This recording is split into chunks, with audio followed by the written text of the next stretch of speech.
Okay, you guys, welcome to Boss Bitch Radio. On today's episode, you have a treat, a full-fledged, jam-packed podcast talking about the beginner's guide on what it takes to compete. Now, this was such a robust webinar that we actually have split this into two podcasts. So today, in part one, we are going to talk about what the judges are looking for in bikini, wellness, and figure divisions, the diet and supplementation needed to get there in terms of loosely, like what it is that it takes to do this, training and cardio as far as what that looks like for athletes. And I'm also going to go through a real life timeline of a client who had over 60 pounds to lose before we got her on stage.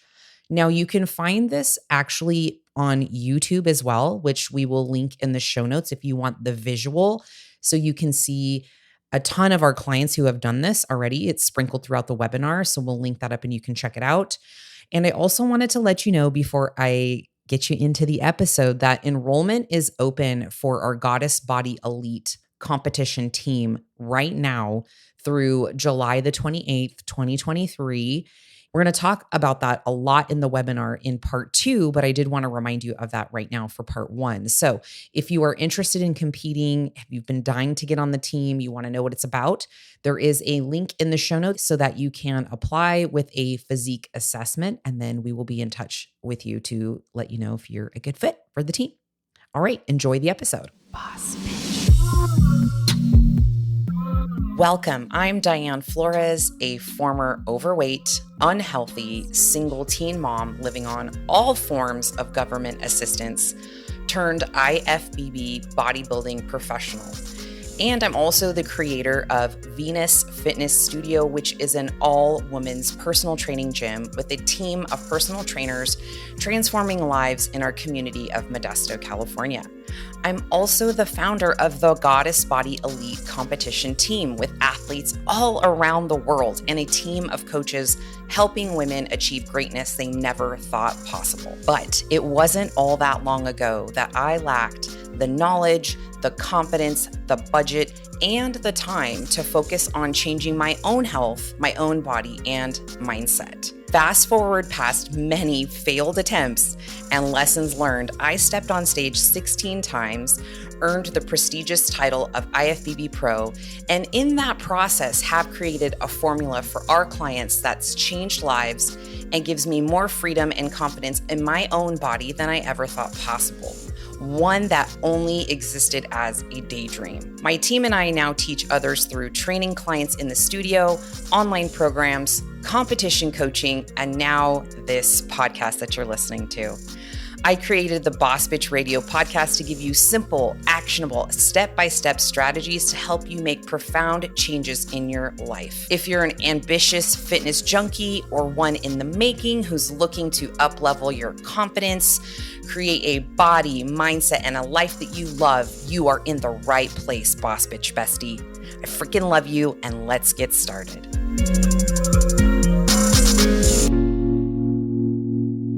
Welcome to the Ultimate Beginner's Guide to Bikini and Bodybuilding Competitions. So real quick, before we dive in, I always like to show this transformation because a lot of women join in thinking, I can't do this. I'm too old. I've never worked out and done all these, these things prior to, I could never do this. And this is a great depiction of somebody who actually started competing in her 50s. Looking at these pictures, you would probably think that the ages were reversed, right? Like she looks more 50 on the left than she does on the right. But this is one of our clients in the studio, Tina Bauer. So this is her, fourth, fifth show that she's done with us, but she didn't start competing until she was in her 50s. So I always like to say, don't, knock the dream just quite yet. It is totally possible, right? Yeah. Okay. Next up, we have this webinar is for you if you really love weight training and you're already training in the gym, ideally 3 or more times per week. This is great for you to already have that set foundation. If you're already eating whole foods diet about 80 to 90% of the time, we'll dive in a little bit more as to what that actually means. And then competing is something that you've always been curious about and you're tired of procrastinating. Anybody here that wants to that will agree that that's them. That's often a lot of people. And then you want the truth about what it takes to be successful on stage, because we be telling the truth, moms, over here. We do be telling the truth. So for those of you that are new, I know that some of you may not know us super well. So we're just going to spend a couple minutes so you know who the hell we are and why we are talking about this shit, right? So I am the boss bitch. If you found us on the podcast, Diane Flores. I'm an IFBB pro. I am the owner of Venus Fitness Studio and also the Goddess Body Elite competition team. So I've competed 16 times. Competition, bodybuilding has absolutely changed my life. We'll talk about that more a little bit later. I've worked with hundreds of women at this point, likely thousands at this point in 16 years. And I have a genuine passion for women competing the right way. There is a wrong way and there is a right way. Bodybuilding is not a healthy sport. It is an extreme sport. And that is one of the things we want to make sure you do take out of this, is that it is not something that you should want to do just so you look like that all the time afterwards. So we're very adamant about making sure we do this in the proper methodical way. So that is my passion. And then I've definitely seen and done most of the mistakes that most people make in the competition realm. And I really don't want anybody else to repeat those. So that is, again, our mission here. There's a lovely picture of me years ago eating Doritos, cookies, and Portuguese sweetbread. Sometimes I want to hang out with her. Yeah, I know. She was a cool bitch. So that's my story in a very brief 2-second slide. And then we also have our co-coaches here for the team, which is Amanda Glitters here at my side. Hi. And then Miss Alysha, who's also here on the webinar. Your coaches have done it themselves. So what if I give you guys like a minute to just, give us your synopsis of your before and after and who you are, Coach Glitter. Who is that picture on the left? I don't know. That's you. My question. So let's go ahead and go into it, you guys. I was 280 pounds when I first started weightlifting. Bodybuilding wasn't ever really in my cards. I never really thought that I would ever do that. I was just more or less, okay, I'm heavy, I'm uncomfortable, I don't feel good, I need to change my life somehow. So what it was is I dove in to a personal trainer. I started learning about health and nutrition. I fell in love with weight training. It was my passion. I turned into a trainer myself. And then now I've left my 18-year corporate job to do this full time, and I could not have made a better decision. Love that. Yeah. She's a wellness competitor, personal trainer, competition coach, and you can find her on the gram at Amanda Glitters. That's me. All right. Miss Alysha? Yes. For myself, I grew up an athlete. I was always doing different things like dance, competitive cheerleading, and just keeping super active. I found powerlifting, which I was weight training and I really liked.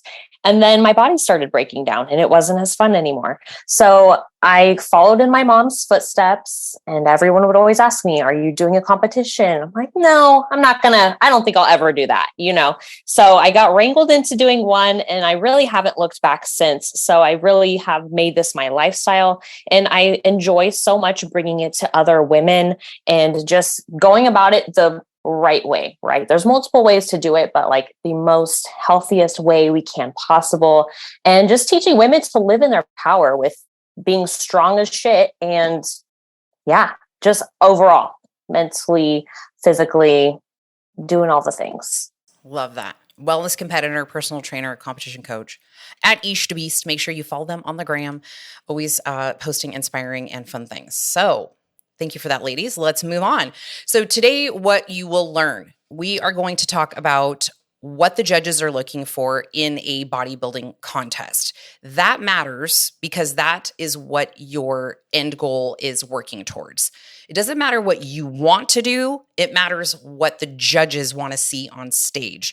And I think a lot of people go wrong with their process because they just think they're going to train all the things and eat asparagus and tilapia for 30 weeks and then just show up and they're going to swoop because they look better than everybody they know. And that's not the case. Okay.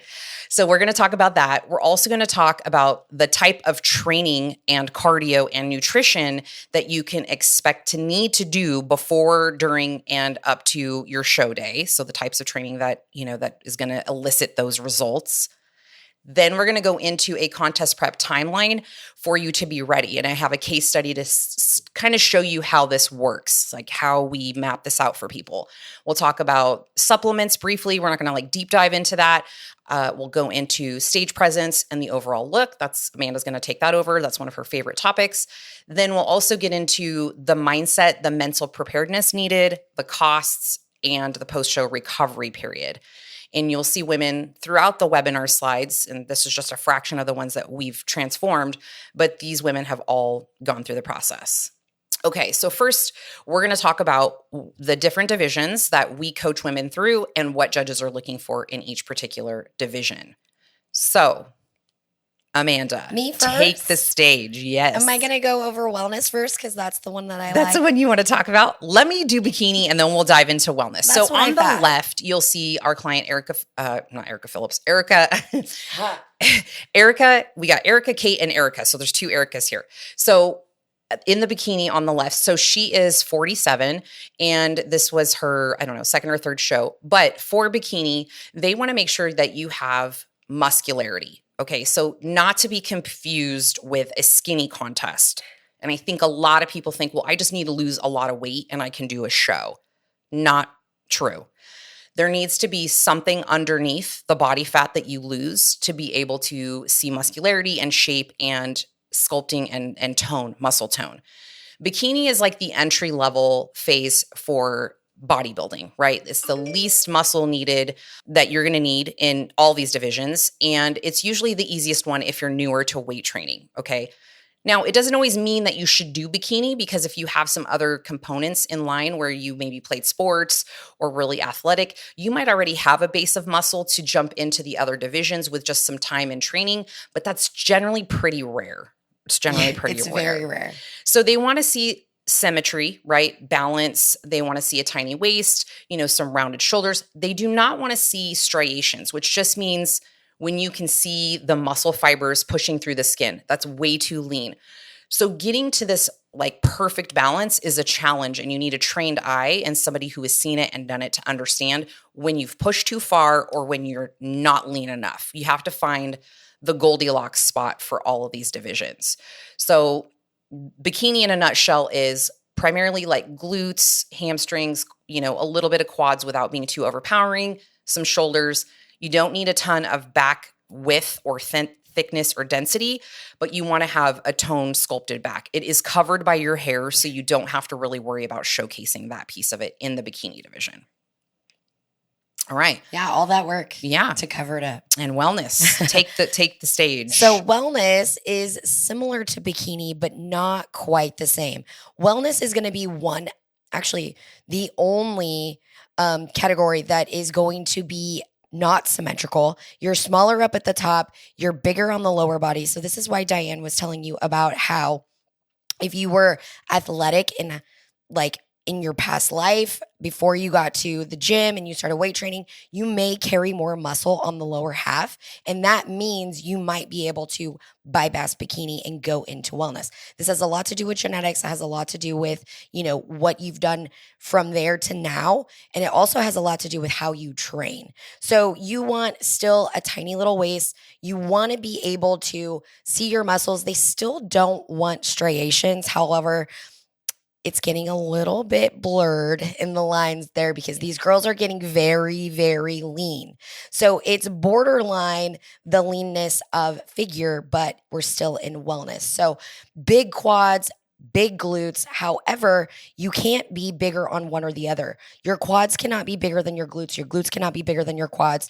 You definitely still want a really nice upper body. It's somewhat of an X frame, but with just a little bit of a smaller top half, just because you need to be able to showcase that lower half as being the money shot. Totally. So you'll see our client in the middle, Kate, which I believe she's on this webinar somewhere. So if you can see all the bodies. Hi, Kate. And we can't see her, but if you she's in prep right now. She is in prep right now. She's getting ready for her pro debut. So Kate's in the middle here. This is when she won her pro card. We took her from the very beginning of her bodybuilding journey and several shows later, and she ended up achieving her pro card. So very prestigious thing in bodybuilding once you achieve your pro card. Was very excited to help her achieve that. So that was super awesome. But you can see her proportions, like Amanda was saying, which Amanda is also in wellness, and so is Alysha. Bigger on the lower half, smaller on the upper half. Okay. Then you move to figure, which is Erica Phillips, who's on the right here. Also a client we took from scratch and got her onto stage for her IFBB Pro card as well. So that was also a really great achievement for her. But for the figure division, you're going to notice more muscularity overall.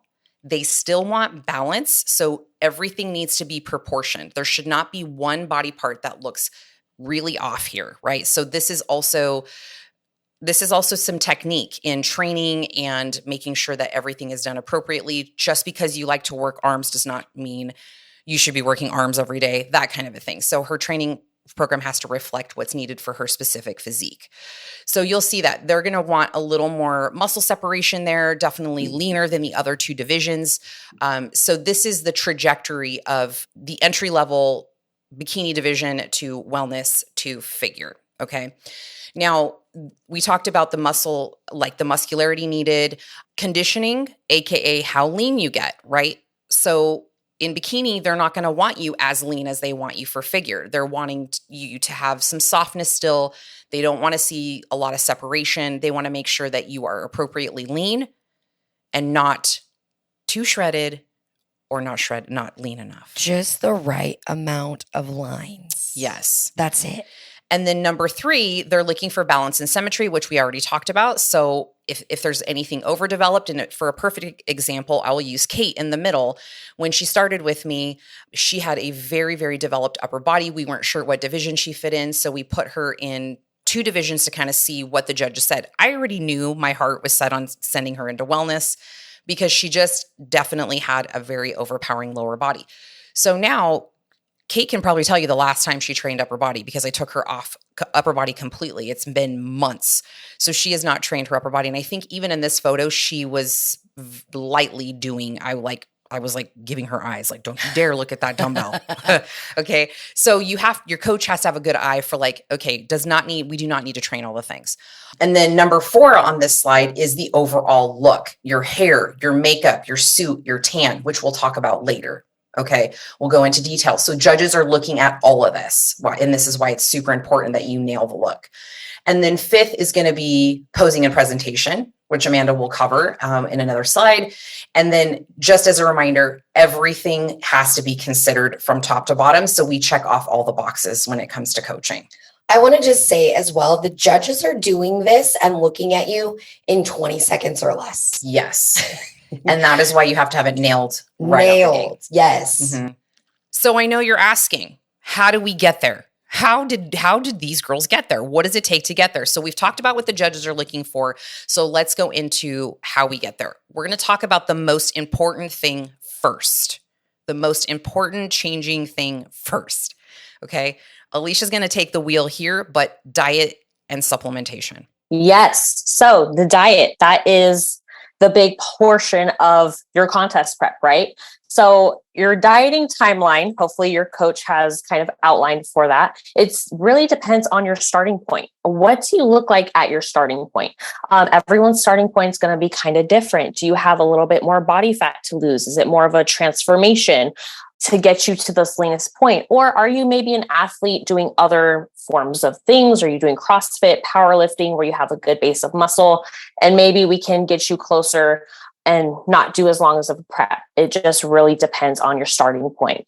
And then needing enough time, absolutely. So we want to be able to feed you and have refeeds that are necessary. Refeeds are just a way to bring down some accumulation of fatigue. And so you want to have enough time prepped and prepared in your timeline and not rush it. So then that way you're not killing yourself more than you need to. Okay. Number 2, whole foods, single ingredient foods is what's basically going to be on your meal plan. But that's what we want you eating. There's no room for processed things. Processed things lead to unstructured results, right? We want predictable results. So you're going to be eating whole foods. And then number 3, you could be eating 4 to 6 meals per day every few hours. We want to make sure you're getting adequate protein throughout the day, so we keep your muscle mass happy. And not just because we think, oh, it's just good to eat every few hours. No, it's so we keep your muscle mass happy with that protein. And so also you don't get hangry either, because no one wants to be hangry. Okay.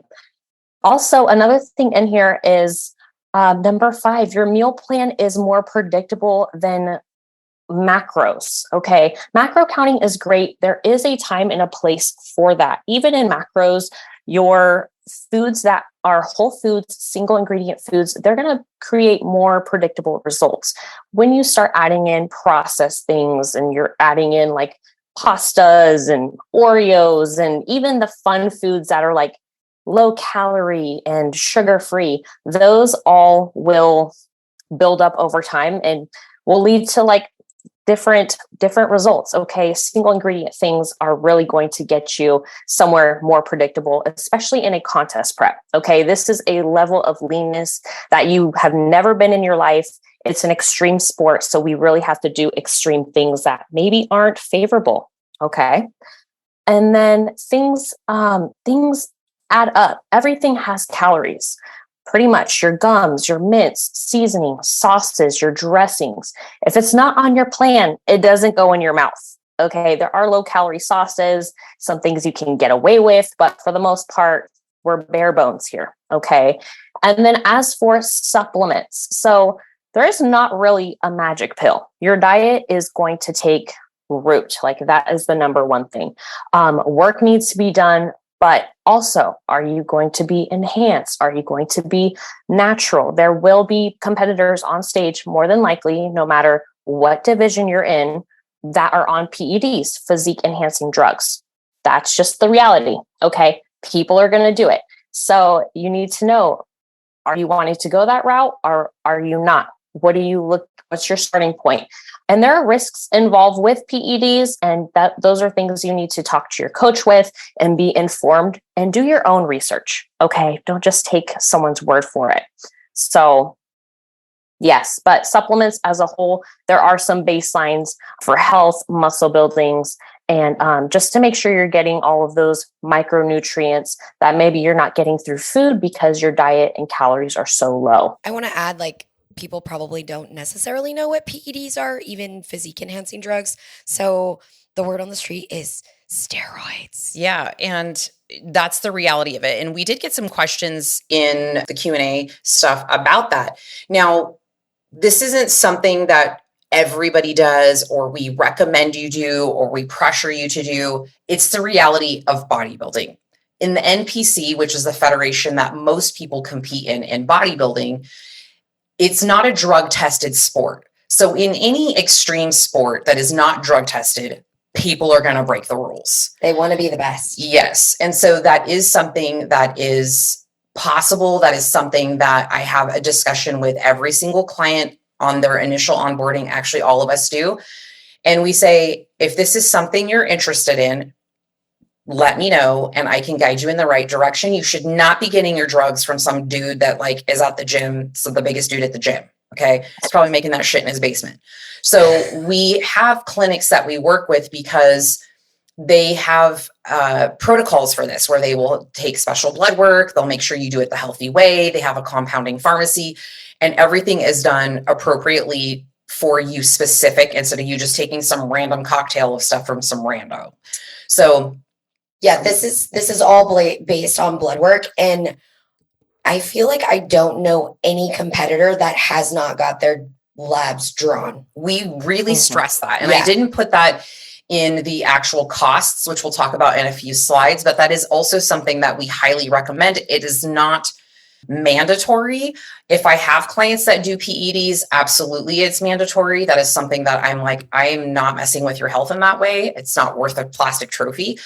So we do have that discussion. So we're not going to like beat that down too much, but that is something that is possible and we do cover with our clients.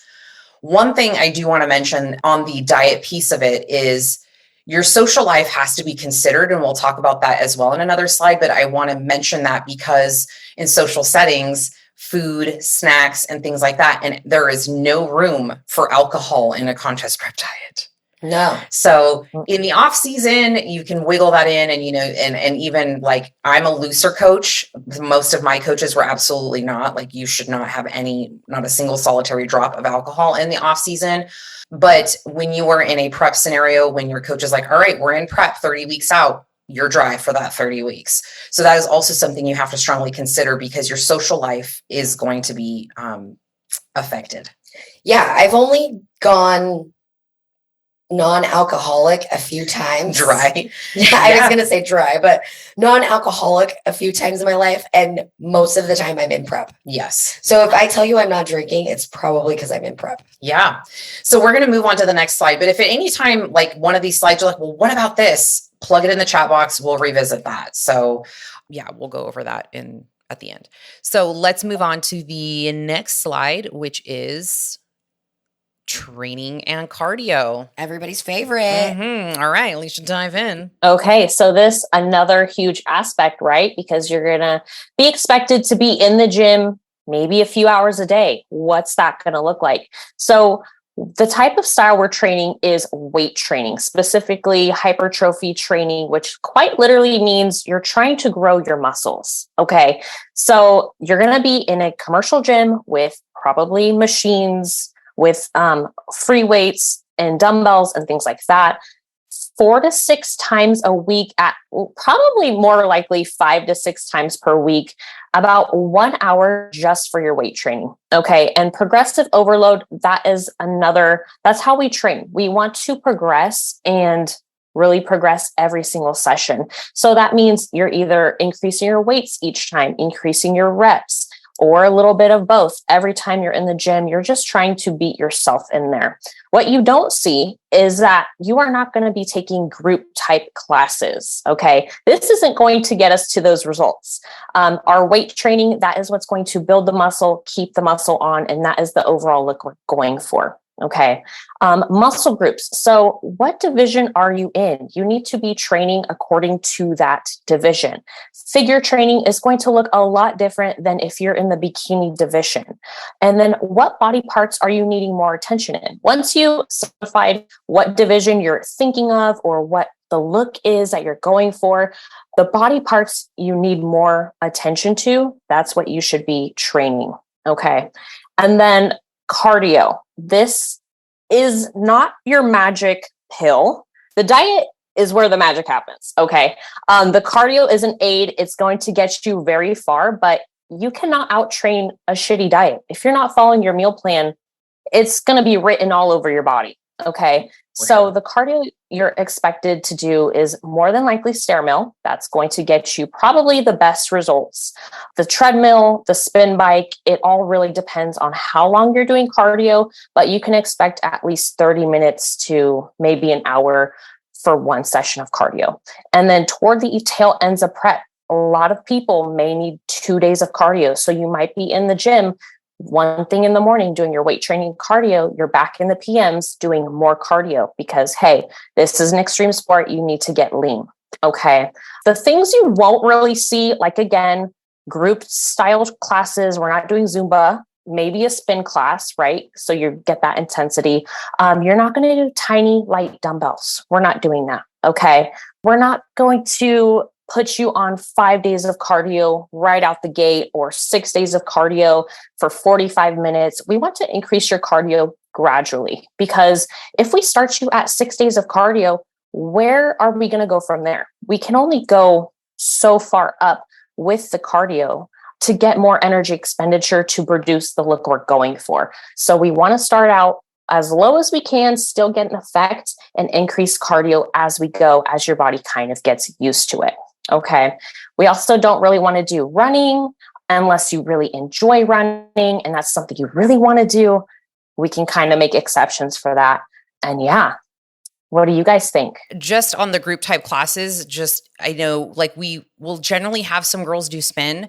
Mostly it's going to be our wellness or figure girls because there is some more resistance component to that. It's a little more taxing on the lower half.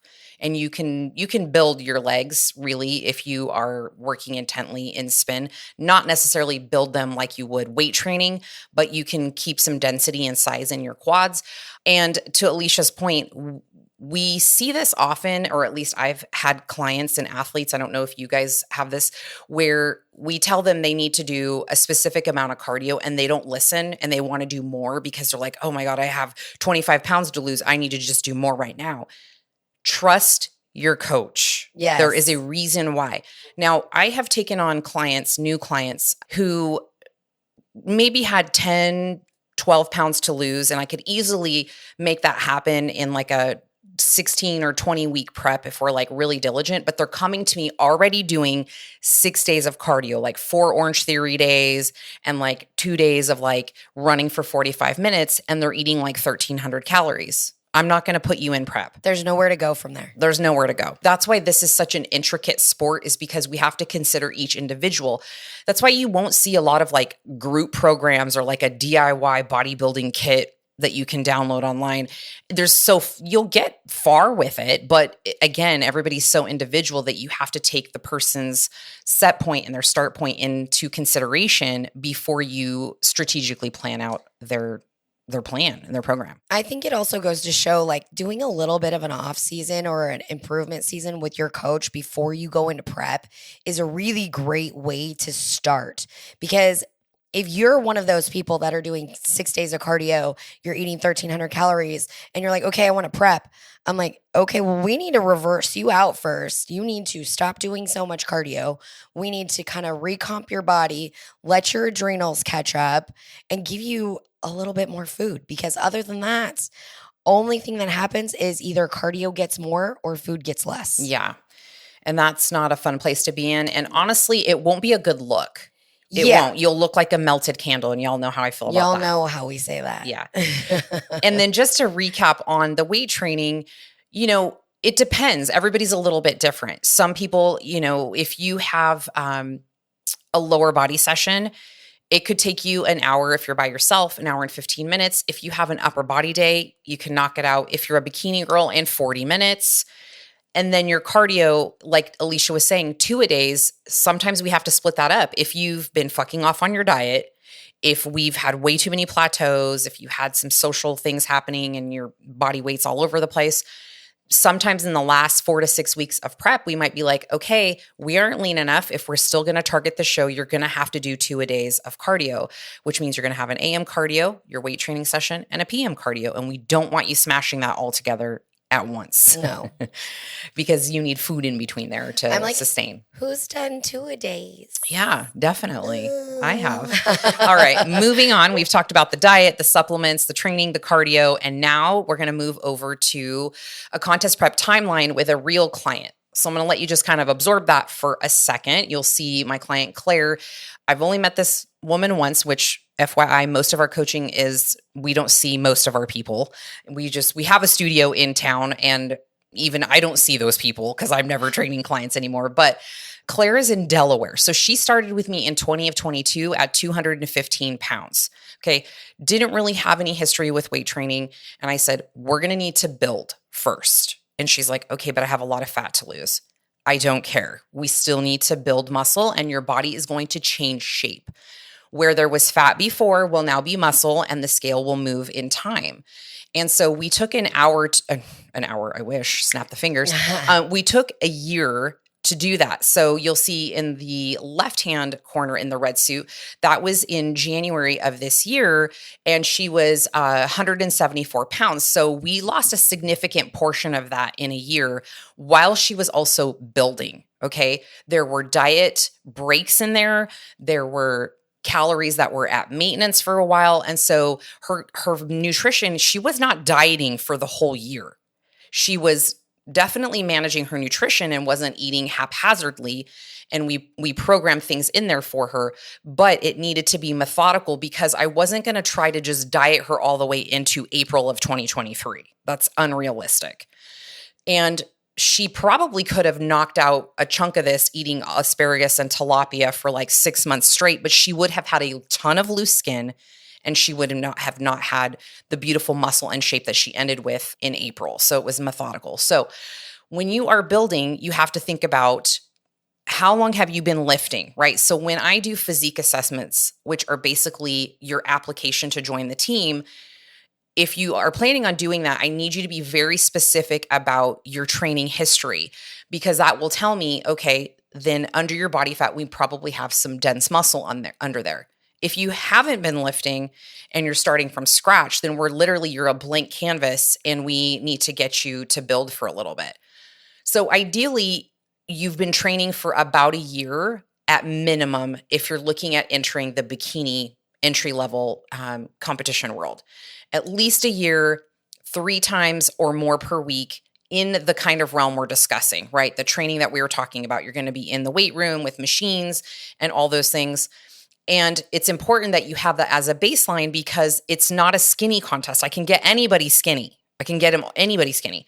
But that's not what bodybuilding is looking for. We're looking for muscle, shape, tone, and that's not going to be just getting you super lean. The second component is we went into the shred mode. So with that, when we look at the client, we say, okay, this is where you're at, and this is where we want you to be. Now, when it comes to stage weight, they're not weighing you. Okay, there's nobody at the show that's going to be like, get on this scale. We need to make sure you're this weight. They check your height. That's all they care about.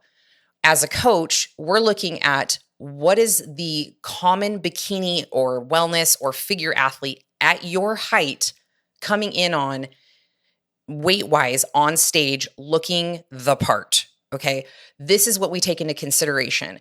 And so we have to reverse engineer that based off of your starting point. Okay. Our weight loss targets are generally at 0.55 to 0.65% per week when we're in that shred mode. We don't want you dropping a ton of weight every single week because, say it with me, melted candle. Melted candle. Okay. Yeah. We don't want that. So we want that at an appropriate rate. And that's why we like to do it over a longer span of time. So that way you're not, again, looking like a melted candle. And we can have some weeks where if you have a plateau, something happens in your life, you get sick, somebody, at work quits and you're working overtime and you can't get to the gym. We have some buffer room in there for fuck ups. Okay. Let me just, to put it bluntly. All right.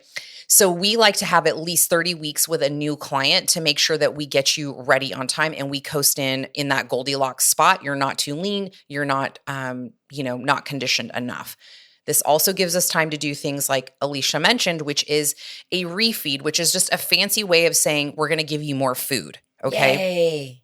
We're going to give you more food because it is ludicrous to think that you are going to diet hardcore for 30 weeks on 1,000 calories and not want to punch a baby. Okay.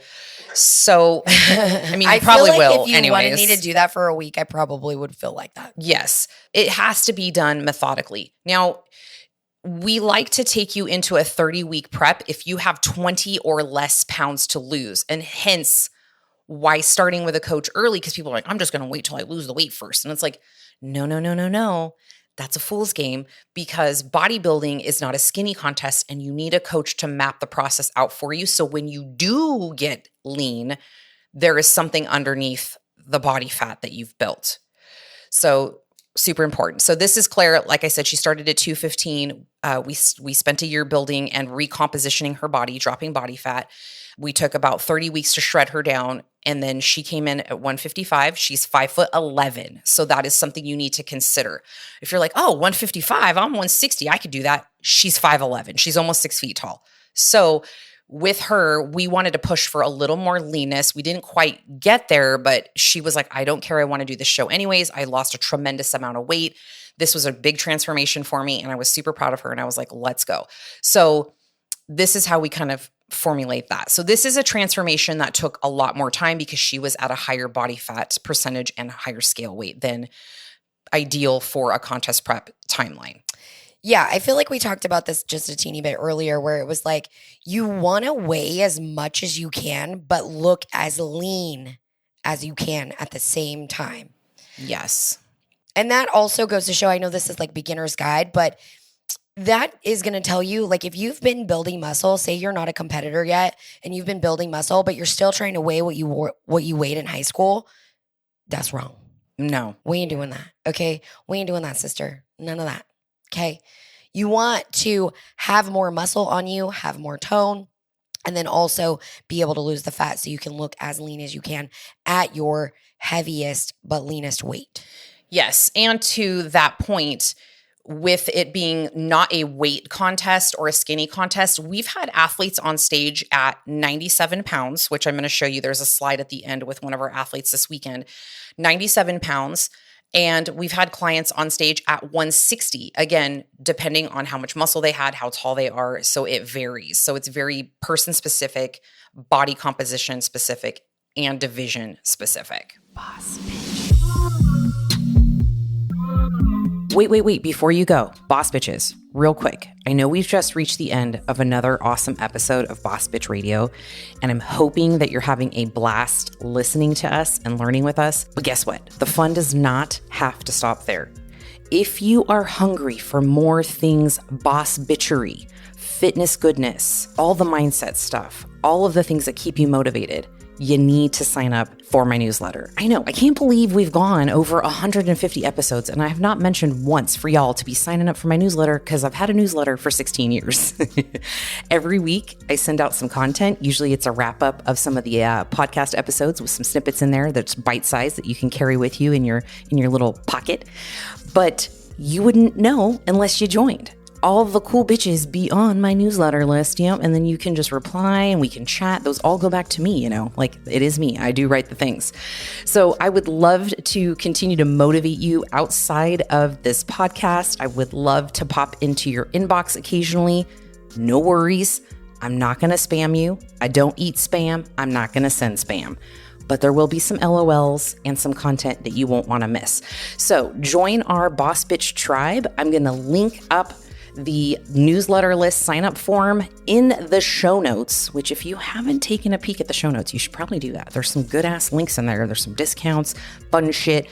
Go find the email newsletter link, put your name on there, and every week I'll be whispering sweet nothings to you in your inbox. And it's a great way for us to stay connected outside of the podcast. All right, I'll see you in your inbox soon.